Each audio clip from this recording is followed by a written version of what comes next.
Good evening, doctor. Salesman. Akkam olte doktor. An kaampaanii doonii keessatti to'ata gurgurtaati. Azaabaaf jannanni ni jira.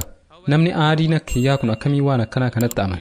An amantii tokkollee itti namanu. Well, that's the question that how do I know there's hell and heaven? Gaaffiin obboleessi gaafate azaabaaf jannanni jiraachuu isaanii akkamittiin beeka? Namni adii waan kanatti akkamitti amana? An amantii takkatti illee namanu jira. Obboleessa, amantii jechuun maal jechuudha?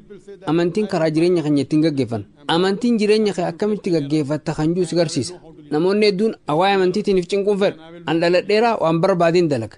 Jireenya kiyya akkamitti gaggeeffachuu akkan qabu niin beeka jiru. Fakkeenyaaf gara bosonaa yeroo duraatiif deemtee jennu. Firiiwwan bosona san keessa jiran hundi summii qabaachuu fi qabaachuu dhabuu isaanii hin beektu. Firii argatte hunda yoo nyaatte tarii firii summaawaa nyaattee du'uu dandeessa. Maal gochuu qabda ree? Ogeessa gaafachuu qabda. Sirrii mee obboleessa? Yoo si dhukkube eenyu bira dhaqxa? Yeroo dhukkubsattee isa dhaqxa? Gar doktoraa dhaqa. Maaliif? Sababaan doktoroonni dhukkuba wallaanuu irratti ogummaa qabu. Ani ilma namaati. Of wallaanuu hin dandeenye jechuu hin dandeessu. Sun waan quraanni suuraan haala keessatti nu barsiisa. Quraanni suuraan haala suuraa 16 ayyaa 43 irratti akkasumas suuraa Ambiyaa suuraa 21 ayyaa 7 irratti akkana nuun jedhe. Fas'alu ahli zikri in kuntum laa ta'lamuun. Yoo kan hin beekne taatan warra beekumsa qabu gaafadha. Haaluma wal fakkaatuun jireenya keenya gaggeeffachuudhaaf ogeessa gaafachuu qabna. Ogeessa keenya eenyu? Ogeessa keenya eenyu? Isa nu uume. Eenyutu nu uume? Rabbi olaanitu nu uume. Kanaafuu ajaja Rabbii olaanii jala deemuu qabna. Yoo jireenya Rabbii dhugoomsuu didde kaaseta kiyya kan quraanni kalaama Rabbiitti juulaal. Kaaseta san keessatti karaa loojikaa fi saayinsiitiin jiraachuu Rabbii mirkaneessee jira. Yoo awwaama taate immoo obboleessaati awwaama. Ati awwaama. Ifan maan jette? Ati awwaama. Lakki. Awwaama miti. Eegasuu ati maal ree? Rabbitti amantaa? An humna wayii ni amana. Garuu? Gaariidha. Rabbitti ni amanta jechuudha. Humna jettee waamtus supernaatural jettee waamtus Rabbitti ni amanta jechuudha. Waan wayiitti ni amana. Waan wayiitti ni amanta. Garuu maqaa isaan beektu. Maqaan isaa Rabbi. Humna jettee waamuu dandeessa. Waan barbaadde jettee waamuu dandeessa.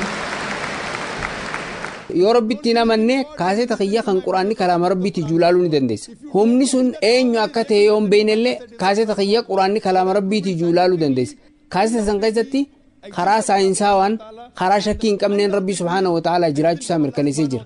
Akkasumas quraanni kalaama Rabbii ta'uu isaa mirkaneessee jira. Gara gaaffii keetii adufu yoo humna wayiitti amana jette amantitti ni amanta jechuudha. Akka dikshinaarii Oksfordiitti amantii jechuun humna jabaa ilma namaa to'atutti amanuu fi gabbaruu. Qaama gooftaa ta'e yookaan sanama gabbaruudha. Kana jechuun ati amma amantiin jiraachuu isaatti ni amanta. Dikshinaarii bantee yoo dubbistu amantii jechuun humna jabaa ilma namaa to'atutti amanuu jechuudha kan jiru argatta. Ati amma humna sanitti ni amanta. Qaama Rabbi ja'amu yookaan ammoo sanamoota gooftaa ja'amanii gabbaramanitti amanuu jechuudha. Ati amma amantiin jiraachuu isaatti ni amanta. Garuu maqaa amantii keetiin beektu. Kanaafuu an amantii hin qabu hin jiin. Ammas waa'ee humna kanaa beekuu yoo barbaadde kaaseta kiyya quraanni kalaama Rabbiitti juulaaluu dandeessa. Amma gara gaaffii kee kan bu'uuraa dhufnu. Azaabaa fi jannanni jiraachuu isaanii akkamitti mirkaneessuu dandeenya? Kaasetota kiyya kan amma duraa yoo dhaggeeffattee jiraatte waa'ee saayinsiitiin wal qabatee wantoota hedduu quraanaan wal qabsiisee mirkaneesseetiin jira. Saayinsii fi quraana yoo wal bira qabnu waan quraanni waa'ee saayinsii dubbate keessaa wantoonni parsantii 80 ta'an guutumaan guututti sirrii ta'uu isaanii mirkaneeffameera. Quraanni waa'ee saayinsii hedduu haasa'u. Wantoota inni irraa dubbatu kanneen nuti dhiyeenya kana beekne. Waa'ee astiroonoomii, waa'ee boca lafaa, waa'ee dhoohinsa guddaa, ifni addee isaa ifa balaqqeessee malee ifa isaa ta'uu dhabuu isaa, waa'ee marsaa bishaanii, waa'ee baayoloojii, waa'ee bootanii, waa'ee ziyooloojii, waa'ee imbirooloojii haasa'u. Yeroon ammarra jirru yeroo saayinsii fi teekinooloojiiti. Quraanni waa'ee wantoota kanneenii maal dubbataa jennee yoo qoranne wanti argachuu dandeenyu waan quraanni waa'ee saayinsii dubbate keessaa kan dhibbeentaa 80 ta'u guutumaan guututti sirrii ta'uu isaati. Parsantiin hafe 20 shakkisiisaa kan jiru keessa jira. Sirriis hin jaamne, dogoggoraas hin jaamne. Parsantii 20 kana keessaa parsantiin 0.1 ta'uu dogongora hin jaamne, shakkisiisaa jaame. Kanaafuu akka loojiikii kiyyaatti parsantiin 80 kan ta'u guutumaan guututti sirrii yoo ta'e parsantii 20 san keessaa ammoo 0.1 kan ta'u yoo dogongora hin jaamne inshallah parsantiin 20 hafe sunis sirriidha ni jaama. Kun amantii loojikiiti. An ogeessa fayyaati. Quraanni waa'ee astiroonomii dubbata. Waa'ee embirooloojii dubbata. Waa'ee jeenetiksii haasawa. Wanti quraanni dubbate hundi sirriidha. Ati ammoo obboleessa ati osoo doktorummaa qabduu azaabatti amantaa? Jannatatti amantaa? Jinnootatti amantaa? Du'a booda jireenyaatu jira jettee amantaa jettee na gaafachuu dandeessa. Kanaafuu loojikiin kiyya saayinsiin humna jabaa waan hin qabneef qabxiilee parsantii 20 ta'an mirkaneessuun itti ulfaate. Saayinsiin wantoota kanneen mirkaneessuu hin dandeenye. Tarii saayinsiin waggaa 50 booda yookaan waggaa 10 booda wantoota kanneen beekuu danda'a.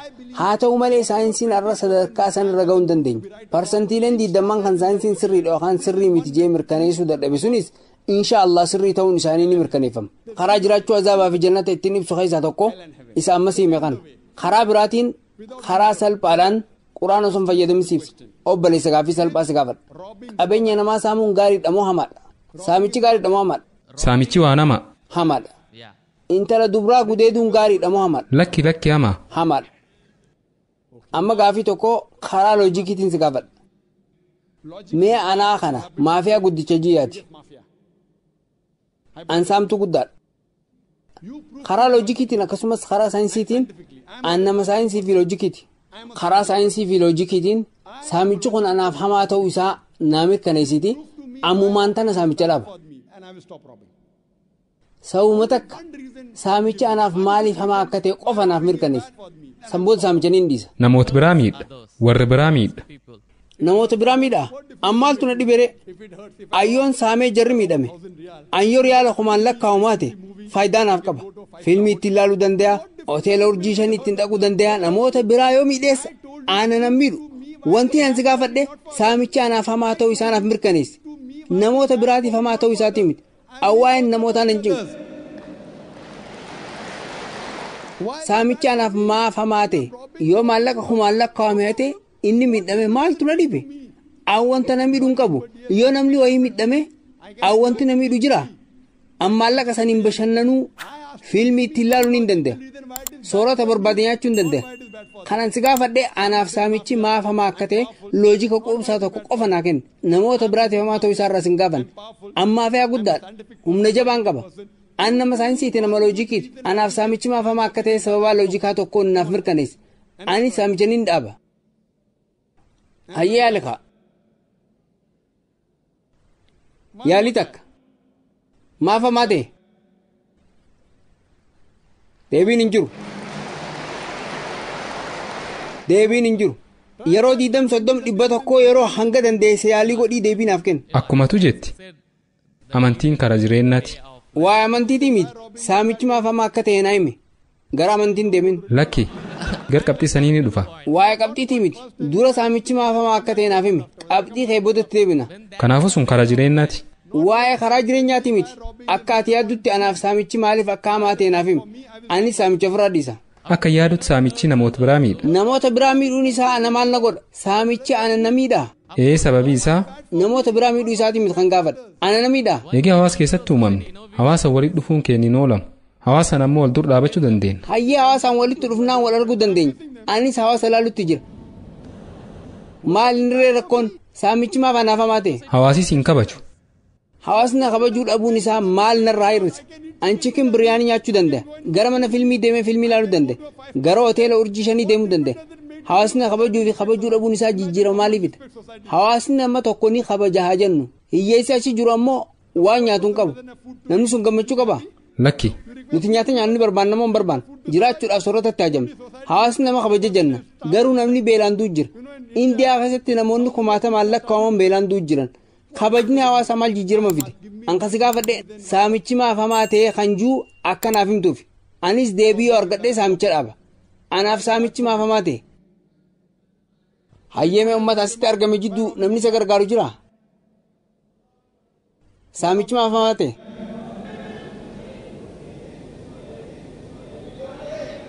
Deebii hedduutu jira.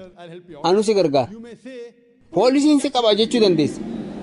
Sababaan loojika gaariin tokko poolisiin si qaba kan jiru. Sirri moo sirri miti? Sirri. Ati garuu deebii kana naaf hin kennine. An si gargaarutti hin jira. Garuu obboleessa ammaa fi humni jabaa qabu akka teessitti himeera. Poolisoonni to'annaa kiyya jala jiran. Ministeeronnis to'annaa kiyya jala jiran. Maafiyaa gurguddaa laale. Maafiyoonni gurguddoon poolisoota of jalaa qabu. Poolisoonnis warra maafiyaa kanarraa kafaltii argatu.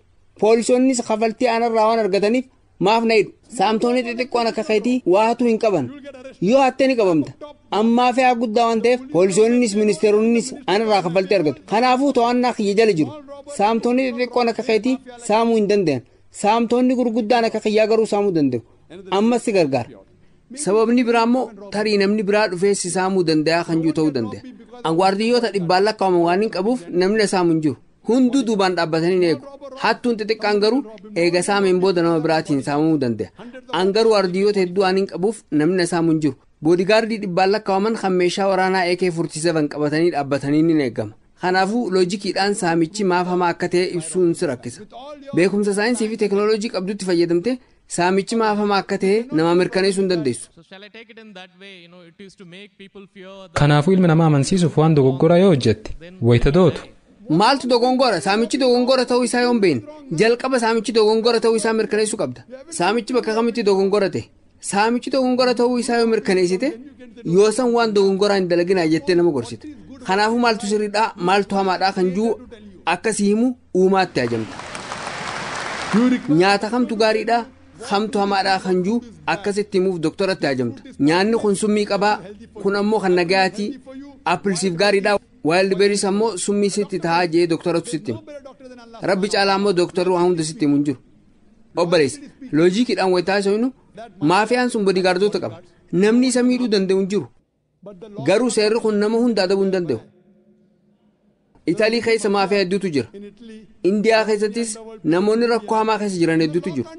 Seerri namoota kanniiniif homaa godhuu hin dandeenye. Seerri kiisha isaanii keessa jira. Haa ta'u malee ati akka nama aadii tokkootti namoonni kunniin adabamuu hin qaban jettaa?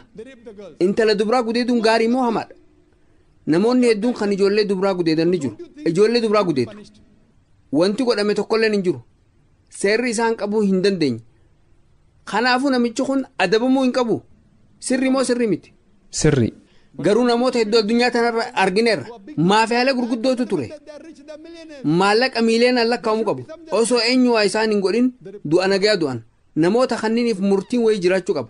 Deebiin waan kanaa rabbiin uumeen kennamee jira. Suuraa Al-Imraan, suuraa 3ffaa, ayyaa 185 irratti kullu nafsin daa'iqatul mawt.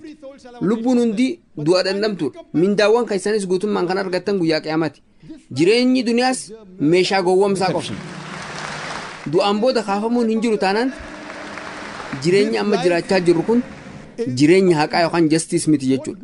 Wanti nuti jennu haqni dhugaa guyyaa kaafamaa fi mindaa san kennama.